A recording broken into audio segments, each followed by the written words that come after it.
हमारे प्रोग्राम में। आज का विषय है आत्मनिर्भर भारत अभियान के 20 लाख करोड़ का फेज, करीब 6 लाख करोड़ की घोषणाएं।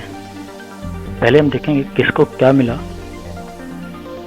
कुछ मुख्य बिंदु देखेंगे, घोषणाओं से किन्हें फायदा हुआ और क्या थी ये घोषणाएं, किसको क्या मिला।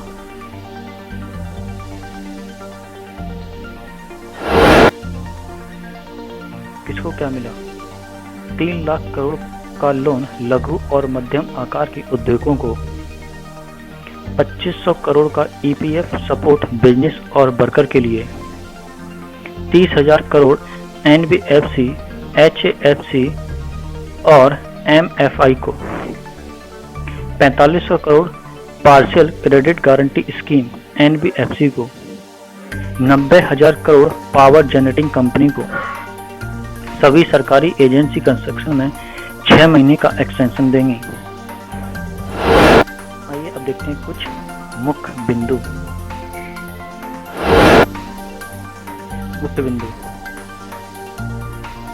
20 लाख करोड़ रुपए के आत्मनिर्भर भारत अभियान के तहत वित्त मंत्री निर्मला सीतारमण ने बुधवार को 15 घोषणाएं की।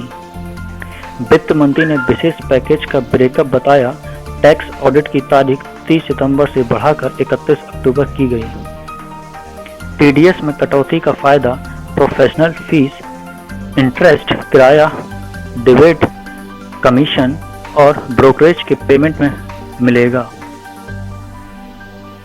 ऐसी कंपनियां जहां 100 से कम कर्मचारी हैं, वहां 15,000 से कम सैलरी वालों के पीएफ का पैसा सरकार देगी। जो प्रोजेक्ट 25 मार्च के बाद पूरे होने थे, उनके कंप्लीशन के लिए रियल एस्टेट डेवलपर्स को 6 महीने की राहत दी गई। घोषणाओं से किन्हें हुआ फायदा?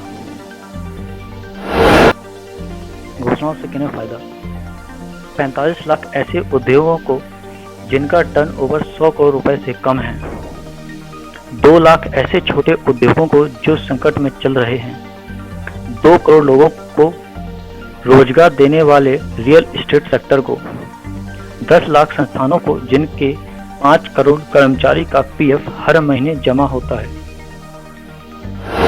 आइए अब देखते हैं घोषणाएं क्या हैं। घोषणाएं एमएसएमई के लिए 3 लाख करोड़ रुपए का संपार्श्विक मुक्त ऋण। इससे 45 लाख इकाइयों को लाभ होगा ताकि वे काम फिर से शुरू कर सकें और नौकरियों को बचा सकें। तनावग्रस्त 2 लाख एमएसएमई के लिए 20,000 करोड़ रुपए के अधीनस्थ ऋण प्रावधान की घोषणा की गई है। इसका फायदा उन लोगों को मिलेगा जो एनपीए या स्टेट एमएसएमई हैं। एमएसएमई के लिए मदर फंड के माध्यम से 50,000 करोड़ रुपए का इक्विटी इन्फ्यूजन जो व्यवहार है लेकिन हैंड होल्डिंग की जरूरत है। इन इकाइयों की क्षमता का विस्तार करने और उन्हें चुनने पर बाजार की सूची में मदद करने के लिए 10,000 करोड़ रुपए के कोष के साथ एक कोष स्थापित किया जाएगा। एमएसएमई की परिभाषा को संशोधित करने और लाभ न होने के लिए एमएसएमई की अनुमति देने के लिए संशोधित किया गया। इसके अलावा विनिर्माण और सेवा क्षेत्र एमएसएमई के बीच कोई अंतर नहीं होगा। नई परिभाषा 1 करोड़ रुपए तक के निवेश वाली माइक्रो इकाइयां, 5 करोड़ रुपए तक का टर्नओवर, 10 करोड़ रुपए तक की निवेश वाली छोटी इकाइयां, 50 करोड़ रुपए तक का टर्नओवर, 20 करोड़ रुपए तक के निवेश वाली मध्यम इकाइयां 100 करोड़ रुपए तक का कारोबार करती हैं। सरकारी ठेकों के लिए 200 करोड़ रुपए तक की वैश्विक निविदाएं रद्द कर दी जाएंगी। कोविड-19 के कारण व्यापार मेलों में भाग न लेने की स्थिति में बोर्ड भर में ई मार्केट लिंकेज सुनिश्चित किए जाएंगे। भारत सरकार और सार्वजनिक क्षेत्र के उपक्रम अगले 45 दिनों में सभी प्राप्तियां को साफ कर देंगे। सभी ईपीएफ प्रतिष्ठानों को 2500 करोड़ की ईपीएफ सहायता की तरलता राहत दी जा रही है। ईपीएफ योगदान का भुगतान सरकार द्वारा किया जाएगा। अगस्त तक 1 और 3 महीने के लिए भारत के और 72 लाख से अधिक कर्मचारियों को लाभ होगा। ईपीएफ द्वारा कवर के लिए सभी संगठनों और उनके कर्मचारियों के लिए वैधानिक ईपीएफ योगदान 12% से घटाकर 10% कर दिया गया है। यह सरकार संगठनों पर लागू नहीं होता। इससे इन संगठनों में 6,750 करोड़ रुपए की तरलता हो जाएगी। एनबीएफसी, एचएफसी और एमएफआई के निवेश ग्रेड ऋण पत्र में निवेश के लिए 30,000 करोड़ रुपए की विशेष तरलता योजना। ये एनबीएफसी वो हैं जो एमएसएमईज को फंडिंग भी कर रहे हैं। ये पूरी तरह से भारत सरकार की गारंटी होगी। एनबीएफसी के लिए 45,000 करोड़ रुपए की आंशिक क्रेडिट गारंटी योजना 2.0। पहला 20% नुकसान गारंटर द्वारा वहन किया जाएगा जो भारत सरकार का है। डिस्कॉम के लिए उनकी सभी प्राप्तियों के खिलाफ 90,000 करोड़ रुपए का एक मुफ्त आपातकालीन तरलता इंजेक्शन, राज्य इसकी गारंटी देंगे। सभी केंद्रीय सरकारी एजेंसियों जैसे रेल, सड़क परिवहन और राजमार्ग मंत्रालय, केंद्रीय लोक निर्माण विभाग द्वारा 6 महीने तक का विस्तार ठेकेदार को लागत के बिना प्रदान किया जाना है।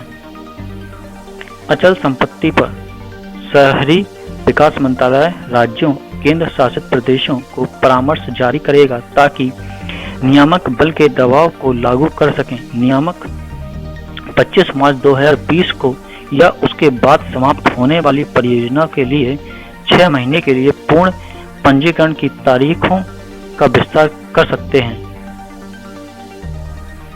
कल से 31 मार्च 2021 तक टीडीएस और टीसीएस पर कर की मौजूदा दरों के 25% की कटौती, यह 50,000 करोड़ रुपए जारी करेगा। सभी आईटी रिटर्न्स फाइलिंग की तारीख 31 जुलाई से बढ़ाकर 30 नवंबर कर दी गई। विवाद से विश्वास स्कीम को 31 दिसंबर 2020 तक बढ़ाया गया। 30 सितंबर 2020 तक के रूप में वर्जित होने की तारीखों को 31 दिसंबर 2020 तक बढ़ा दिया गया। 31 मार्च 2021 तक वर्जित होने वाली तारीखों को बढ़ाकर 30 सितंबर 2021 कर दिया गया।